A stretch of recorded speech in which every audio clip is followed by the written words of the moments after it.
Ben, ceci étant, il faudrait que je précise à nouveau ce que j'ai dit à notre frère Lacoué. Je lui ai dit que il faut qu'il se mémorise sa géographie et son histoire, que les frontières actuelles de la Côte d'Ivoire n'ont pas toujours été les frontières antérieures de la Côte d'Ivoire.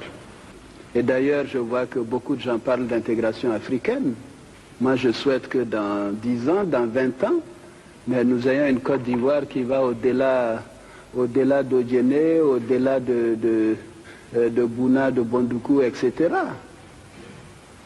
Au-delà de Ouangolodougou, etc. Que ce soit une Côte d'Ivoire avec peut-être un autre nom qui englobe le Mali, le Burkina, le Ghana, etc.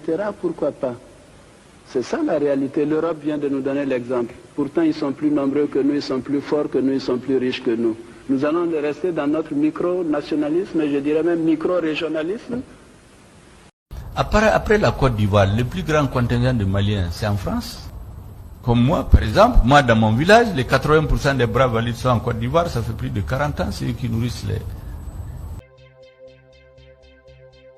Vous savez, notre pays, mon pays, le Mali, vit aujourd'hui dans un régime de transition qui est confronté à plusieurs défis.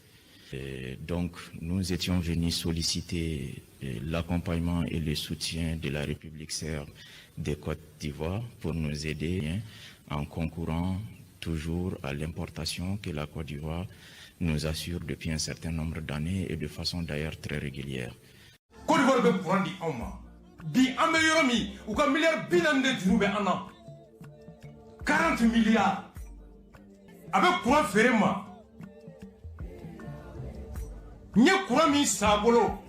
Ka courant mené, ka yele tonobo, ka usine tonobo, ka administration tonobo. La Côte d'Ivoire s'engage à vendre à la Guinée 11 MW d'électricité par an.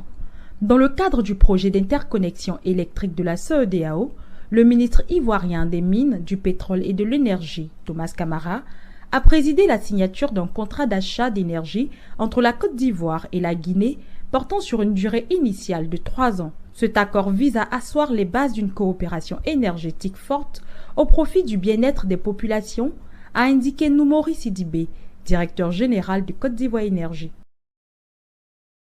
Précisément à Ferkesset-Dougou, à 600 km de la capitale économique Abidjan. Le projet consiste à construire et exploiter les infrastructures du port sec de Ferkesset-Dougou afin de désengorger et rapprocher le port autonome d'Abidjan de ses partenaires régionaux, tels que le Mali, Burkina Faso et le Niger. Ces infrastructures comportent 3 composantes principales: une plateforme logistique, un dépôt d'hydrocarbures, un abattoir régional et un marché à bétail. Une zone industrielle pour le développement des activités de transformation des produits agricoles et miniers. Ce projet fait partie des projets prioritaires au niveau sous-régional. L'Union économique et monétaire ouest-africaine a également retenu le dit projet au programme économique régional. Les atouts commerciaux des régions frontalières telles que Sikasso au Mali et Bobo Dioulasso au Burkina Faso